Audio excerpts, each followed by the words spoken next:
Indian രാഷ്ട്രീയത്തിന്റെ ആശയത്തലപ്പൊക്കം സീതാറാം യെച്ചൂരിക്ക് രാഷ്ട്രം യാത്രയപ്പ് നൽകുന്ന വിലാപയാത്ര 14 അശോക റോഡിലേക്ക് പതിയെ നീങ്ങിക്കൊണ്ടിരിക്കുകയാണ്. മുഖ്യമന്ത്രി പിണറായി വിജയൻ അടക്കമുള്ളവർ, പാർട്ടി സംസ്ഥാന secretary M V Govindan, Brinda Karat, പാർട്ടിയുടെ കേന്ദ്ര കമ്മിറ്റി അംഗങ്ങൾ, PB അംഗങ്ങൾ ഒക്കെ ഈ വിലാപയാത്ര അനുഗമിക്കുകയാണ്.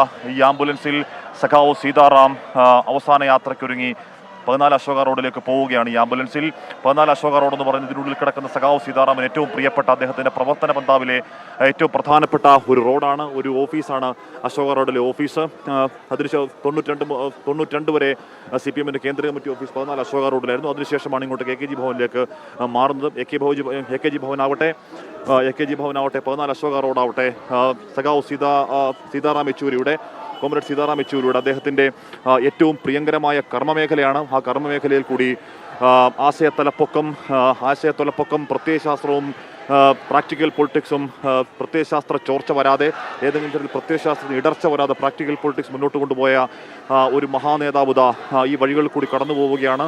പക്ഷേ സാധാരണഗതിയിൽ സീതാറാം യെച്ചൂരി ഈ വഴികളിൽ കൂടി നടക്കുമ്പോൾ ചിരിച്ചുകൊണ്ട്, എല്ലാവരോടും കുശലം പറഞ്ഞുകൊണ്ട്, എല്ലാവരുടെയും തോളത്ത് തട്ടി, അത് പ്രായഭേദം നോക്കാതെ, രാഷ്ട്രീയ ഭേദം നോക്കാതെ, വലിപ്പച്ചെറുപ്പം നോക്കാതെ എല്ലാവരുടെയും തോളത്തു തട്ടി നടന്നു നീങ്ങിയിരുന്ന സീതാറാം യെച്ചൂരി ആ കാഴ്ച തന്നെ ഒരു ആനന്ദ കാഴ്ചയായിരുന്നെങ്കിൽ ഇതിപ്പോൾ സങ്കട കാഴ്ചയാണ്. ഇതിപ്പോൾ വേദനയാണ്. സഖാക്കൾക്ക് വേദനയോടുകൂടിയുള്ള യാത്രയപ്പ് സഖാവ് സീതാറാം യെച്ചൂരിക്ക് നൽകുകയാണ് CPM ഇടതുപക്ഷ രാഷ്ട്രീയം, ഇന്ത്യ ഇടതുപക്ഷ രാഷ്ട്രീയം. CPM നേതാവ് എന്ന് വിളിക്കുന്നതിനേക്കാൾ കൂടുതൽ CPMന്റെ ജീവിച്ചിരിക്കുന്ന ആക്ടിംഗ് ജനറൽ സെക്രട്ടറി ആയിരിക്കുമ്പോൾ മരിച്ചുപോകുന്ന ആദ്യ നേതാവ് എന്നുണ്ടെങ്കിൽ കൂടിയും CPM നേതാവ്, CPM ജനറൽ സെക്രട്ടറി എന്ന് പറയുന്നതിനപ്പുറം രാജ്യത്തിൻ്റെ ഇടതുപക്ഷ രാഷ്ട്രീയത്തിൻ്റെ ഏറ്റവും പ്രസക്തമായ തലപ്പൊക്കം എന്ന് പറയാം. രാജ്യത്തിൻ്റെ രാഷ്ട്രീയത്തിൽ തലപ്പൊക്കം ഉള്ള നേതാക്കളുടെ, ഉള്ള നേതാക്കളുടെ പട്ടികയെടുത്താൽ അതിൽ സീതാറാം യെച്ചൂരിയുടെ പേര് ഉണ്ടാകുമെന്ന കാര്യം ഉറപ്പാണ്.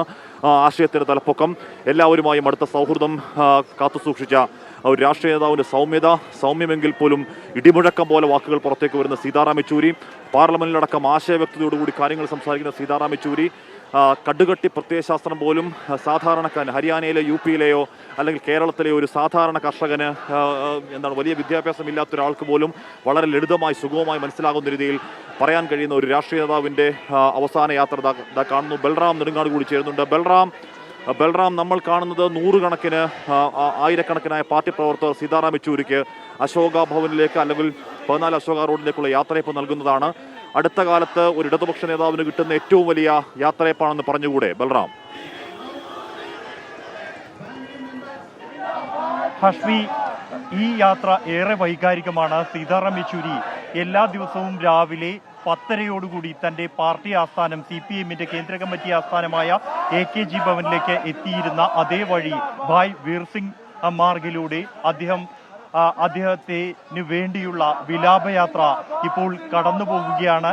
അതിൽ ഏറ്റവും മാധ്യമപ്രവർത്തകരെ സംബന്ധിച്ചിടത്തോളം, വ്യക്തിപരമായി പോലും നമുക്ക് ഏറ്റവും വൈകാരികമായി അത് ബാധിക്കുന്നത് അദ്ദേഹത്തോടൊപ്പം ഈ പാർട്ടി യോഗങ്ങൾക്കും അല്ലെങ്കിൽ എന്തെങ്കിലും വിഷയങ്ങളിലോ ഇന്ത്യ സഖ്യ യോഗങ്ങളിലോ മറ്റോ ശേഷം അദ്ദേഹത്തിൽ നിന്നും വിവരം തേടാനായി, വാർത്ത തേടാനായി എത്തുന്ന ഘട്ടത്തിൽ അദ്ദേഹത്തോടൊപ്പം നടക്കുമ്പോഴാണ് അദ്ദേഹം പലപ്പോഴും ഇക്കാര്യങ്ങൾ സംസാരിക്കാറുള്ളത്. പലപ്പോഴും അദ്ദേഹം AKG ഭവനിലേക്ക് എത്തുമ്പോൾ ബൈറ്റുകൾ തരാറുള്ളത് പോലും ഒപ്പം നടന്നാണ്. ഇപ്പോൾ അദ്ദേഹത്തിൻ്റെ ചേതനയറ്റ ശരീരത്തോടൊപ്പം ഈ റോഡിലൂടെ, അദ്ദേഹം സ്ഥിരമായി പാർട്ടി ആസ്ഥാനത്തേക്ക് എത്താറുള്ള അതേ റോഡിലൂടെ കടന്നു പോകുന്ന ഒരു അവസ്ഥ, അത് വൈകാരികമായി പോലും നമുക്ക് വാക്കുകളാൽ വിശദീകരിക്കാൻ കഴിയാത്ത ഒന്ന് തന്നെയാണ്. ഒപ്പം അദ്ദേഹത്തെ സ്ഥിരമായി ജനറൽ സെക്രട്ടറിയായി സ്ഥിരമായി അദ്ദേഹം സഞ്ചരിക്കാറുള്ള, ഡൽഹിയിലുള്ളപ്പോൾ സഞ്ചരിക്കാറുള്ള വാഹനം,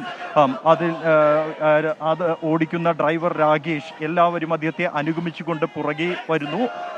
അദ്ദേഹത്തോടൊപ്പം അദ്ദേഹത്തിൻ്റെ പ്രിയ സഖാക്കൾ, ഏതാണ്ട് നൂറ്റാണ്ടോളം കാലം അദ്ദേഹത്തോടൊപ്പം പ്രവർത്തിച്ച, അദ്ദേഹത്തിൻ്റെ രാഷ്ട്രീയമായും അല്ലെങ്കിൽ ഇടത് രാഷ്ട്രീയത്തിലേക്ക് അദ്ദേഹത്തെ കൊണ്ടുവന്ന അദ്ദേഹത്തിൻ്റെ പ്രിയപ്പെട്ട സഖാവ് പ്രകാശ് കാരാട്ട്, ബൃന്ദ കാരാട്ട്, മുഖ്യമന്ത്രി പിണറായി വിജയൻ, അടക്കമുള്ള പോളിറ്റ് ബ്യൂറോ അംഗങ്ങൾ, കേന്ദ്ര കമ്മിറ്റി അംഗങ്ങൾ എല്ലാം തന്നെ അദ്ദേഹത്തിനെ അനുഗമിക്കുകയാണ്. ഈ അന്ത്യയാത്രയിൽ അദ്ദേഹത്തോടൊപ്പം അദ്ദേഹത്തെ എൻ്റെ മൃതശരീരവും വഹിച്ചു പോകുന്ന ആംബുലൻസിനോട് അതിനെ അനുഗമിച്ചിരിക്കുകയാണ്. അതേസമയം മുന്നിൽ നമുക്ക് കാണാം റെഡ് വോളണ്ടിയർമാരുടെ ഒരു നീണ്ട നിര.